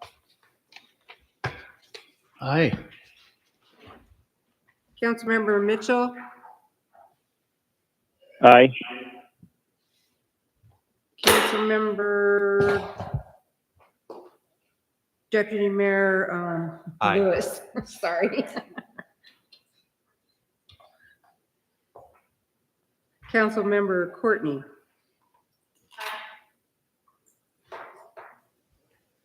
Mayor Khan, Aye. motion carries unanimously. That brings us to audience comments.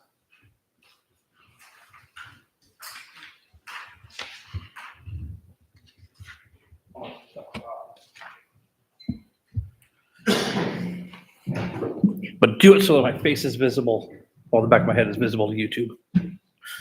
I brought the wrong one. I'm not going to talk for 3 minutes. Christian Hartley, speaking as a resident, but also as a city employee, I just want to point out Clear Creek Cat Rescue. Without them, that shelter would have been so much more difficult to manage in the capacity that it has been run in the last 10 years. We've had a direct partnership with them for, I believe it's been 8 years now. Clear Creek is by far the greatest partner that our city has had when it comes to animal control. They have helped us keep that no-kill status for the cats. Feral cats are extremely difficult to manage. They're extremely difficult to get them rehabituated to humans. Being able to trust that we're not just going to throw rocks at them, we're going to be feeding them. It takes a lot of energy. It takes a special person. And it takes a special organization. Clear Creek easily spent tens of thousands of dollars of their finances supporting us. And in exchange, we partnered with them and we allowed them the use of the facility. It was a good trade situation. But moving forward, if it does move forward that the borough takes it on as an area-wide power, I want to put it in your mind now that there are groups out there outside of the animal control powers that help people that just want to find a new home for their pet. They want to find a new home. They found a cat. They want to make sure it's not going to get put down. They work with these nonprofit organizations. And when they come to us, when they say that they need help, consider it. Know that they support the people directly. They're out there doing things that I don't see half the stuff that they do, if not 3/4 of it. I just want to point out, we owe them a huge debt of gratitude and support moving forward in whatever capacity that we can do. I just want to say that. Thank you.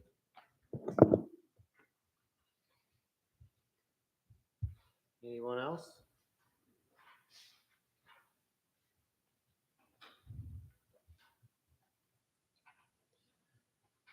Okay, I guess we're gonna move to executive session. Or what?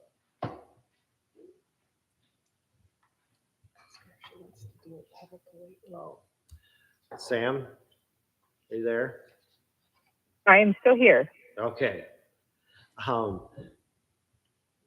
Do you want your review publicly or executive behind doors? An executive, please. What's that? She said executive. An executive, please. Okay, thank you.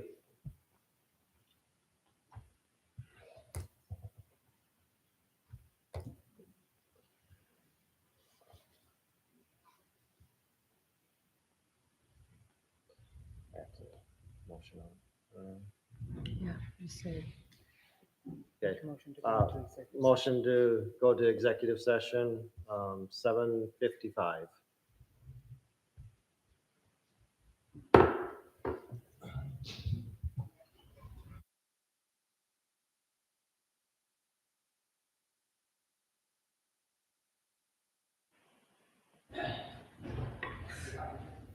Motion was made and seconded to move into executive session.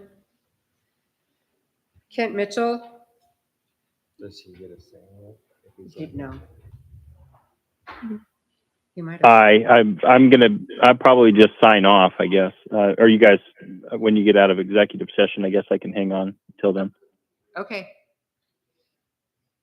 Councilmember Johansson? Aye. Councilmember Brazel? Aye. Councilmember Courtney? Aye. Councilmember Cole? Deputy Mayor Lewis? Aye. Mayor Khan? Aye. Motion passes unanimously.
We'll reconvene at 8:15.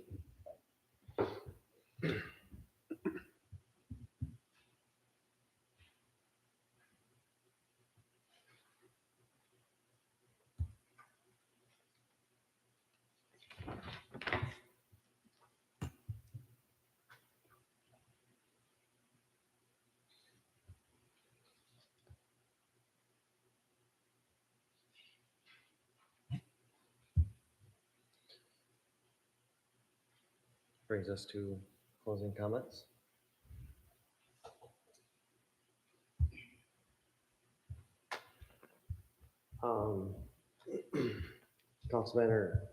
Council member Cole, or we have to, Yeah, you have to approve. oh, sorry, approve. Oh, sorry. Approve her, Samantha's review. Mhm.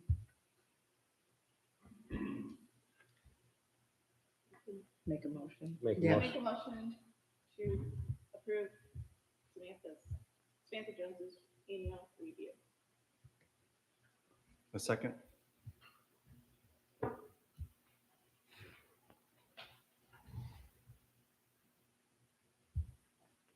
Any comments? Motion's been made.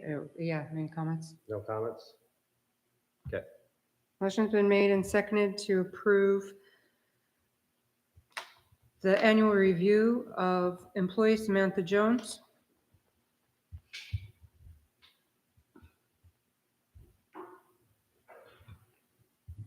Jeff Brazel, Aye.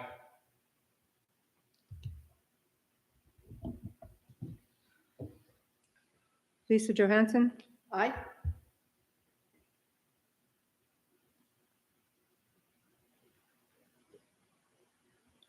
Carter Cole, Aye. Kelly Courtney, Aye.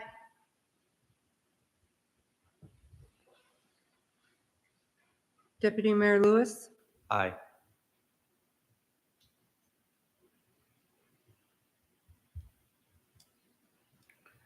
Kent Mitchell has left.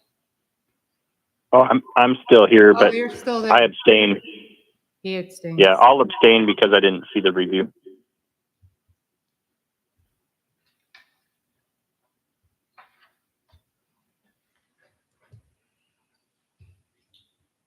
Mayor Khan, Aye. motion passes unanimously.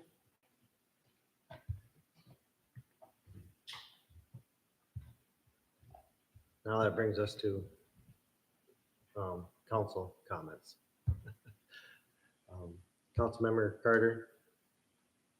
Nicole. Well, I'd just like to make sure that Chief understood that I wasn't talking about his care of the animals. I was mainly talking about the facility of its very difficult ability to keep in service year round. And I'm very happy that that resolution passed. I feel much better for our animals. And I think I actually would agree with Councilmember Johansson. Maybe there's some in our community that actually needs to learn how to care for their animals. And this may do it. I have my wife chased down a wild dog, and this time it didn't cost me money. She called the chief and gave it to him. So it is going to be a different for the community, but I think it's a much better thing for the entire valley. And the other two cities didn't take that decision lightly when they passed theirs.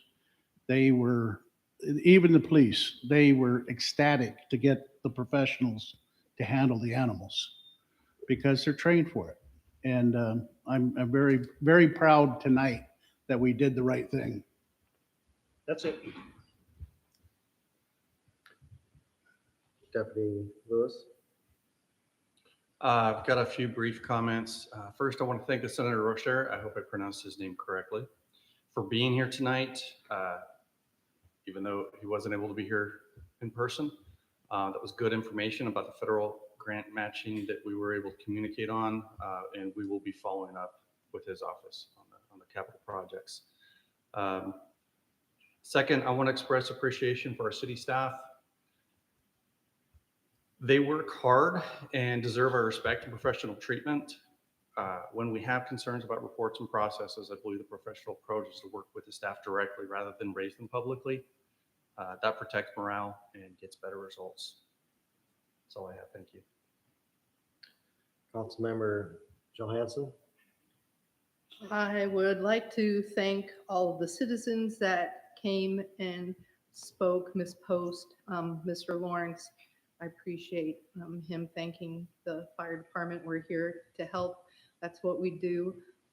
Mr. Spalding, in regards to the road issue, and Ms. Weber, I appreciate all of you coming in and speaking, and I appreciate everybody at home or wherever you're watching from on YouTube. Thank you very much for doing that. I'd like to thank the borough-wide animal control folks for coming out and answering our questions and taking the time that they've done to address the situation and talk to us about everything. If people have any questions about why I voted the way I did, please feel free to talk to me. This was a hard one for me because I know what the citizens of Houston get from Chief Hartley, but I also know our budget and building limitations. So please, if you have any questions about the way I voted, I'm always available to talk to anybody. And to echo Chief Hartley, I would like to thank Clear Creek Cat Rescue for being such a wonderful partner to Houston. I've adopted 3 cats from them over the years, and I see firsthand the good work that they do, not just with Houston, but throughout the whole valley. And I appreciate them and all the rescues around here for everything they do for all of the animals. I'd also like to thank all the citizens on New Year's Eve for practicing safe firework use and having a good time. Fire department was out and about, and while we did end up pretty busy on New Year's Eve, it wasn't anything like people doing bad stuff.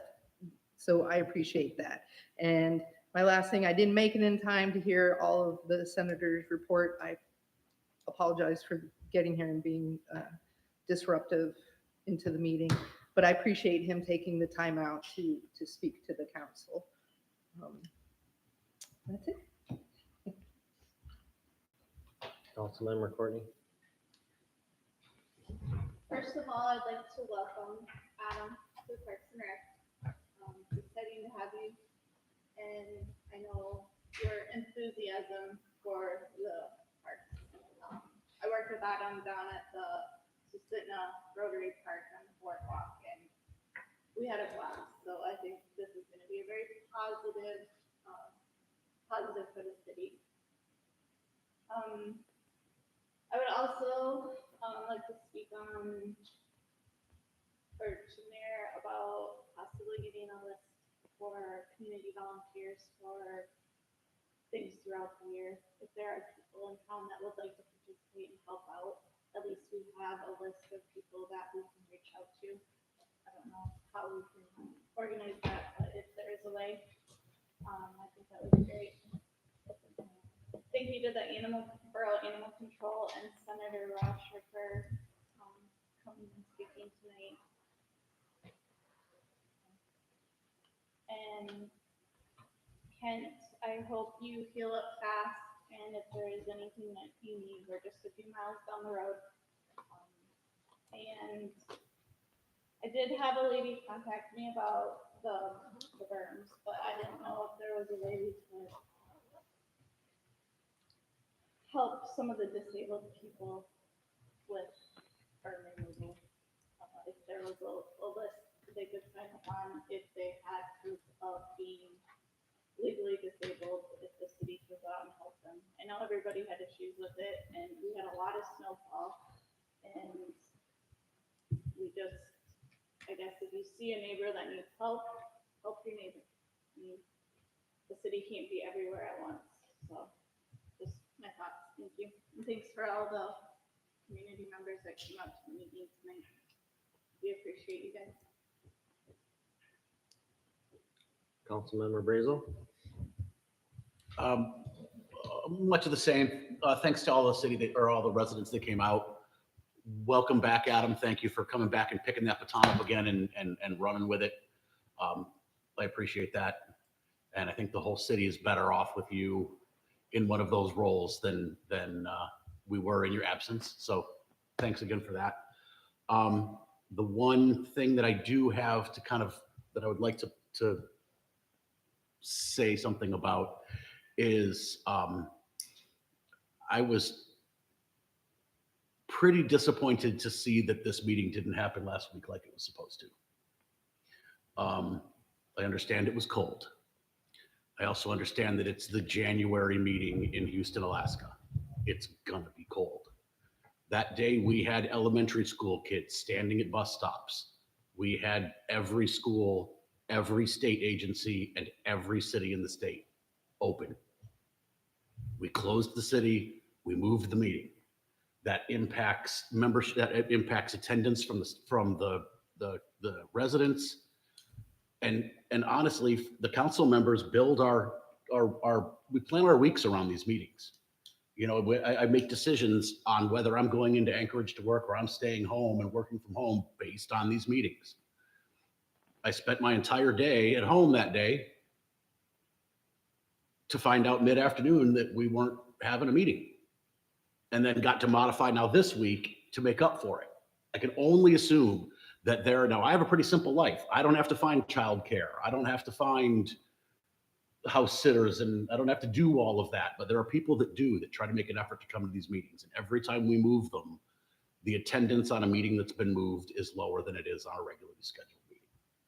I think we should try to be as careful as we can about rescheduling the regular meetings, just for the sake of folks being able to make it to them. You know, I mean, Kent's on the phone. Kent would have been here in person last week. You know, I was surprised to see that happen. But other than that, that's what I have to say. Councilmember Mitchell? Yeah, sorry I can't be there in person. I'm a little bit laid up. I had my back cut into last night and feeling a lot better. The chronic pain that I've had for years is gone, so I'm very thankful. The surgery went well and I should be all right in a few weeks, so should be sitting at the next meeting. But just want to thank the senator and also the Matsu Borough Animal Control team for weighing in on the meeting, giving us some great information. Adam Rain, welcome to the team again. I know you've been on there before and done some incredible work.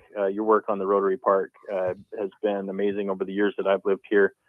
Just seen you volunteering at every community event, cooking pulled pork and all kinds of stuff. Everything that you've done is amazing. So thank you for wanting to serve the city of Houston again. I'm glad you're back.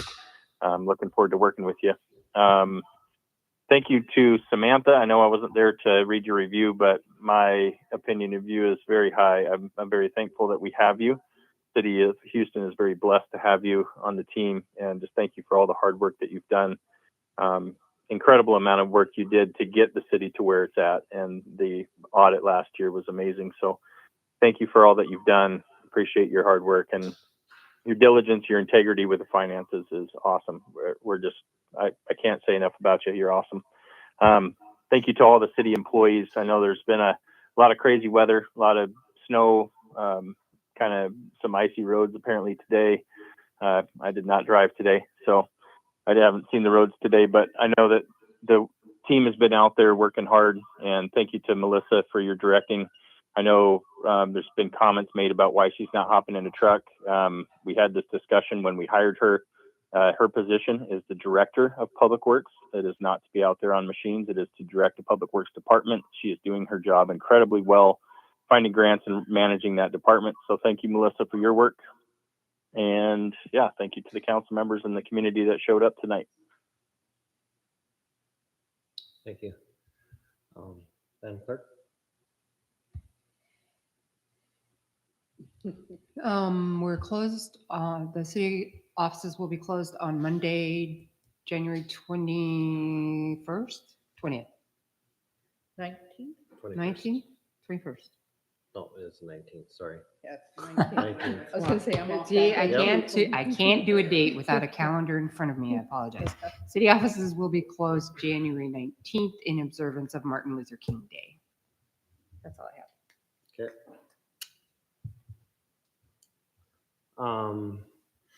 I guess, thank you, Adam, for joining. Good to see more people. I know you're full of vigor, ideas, enthusiasm, however you want to put it. Thanks, fire department, for being out there when you guys, it was cold and that fire was just down the road from us, a couple blocks over. It was cold. I bet. Thank you guys for being there. The borough for the animal control, answering the questions. I know a lot of people are not thrilled about it, but in the long run, I hope it is the best for everybody. It's, yeah, trust me, it's lots of thought gone into it. So, I guess, yeah, and thank you for the public for coming out here and speaking and stuff. We will be doing a special meeting for Thursday. We need to go over Joe's case, so he can prep for the date and stuff. To give him time to, because he'll be gone for a vacation in between there too. So we have to jump everything up Next week? with the lawyer. We only have a moment timeline to get something done. And we're gonna throw some financial. And then we have a few other things to address while we're doing that. So That will be. there'll be an No. exec. Well, yeah. Part of it will be. But it's part of it, well, yeah.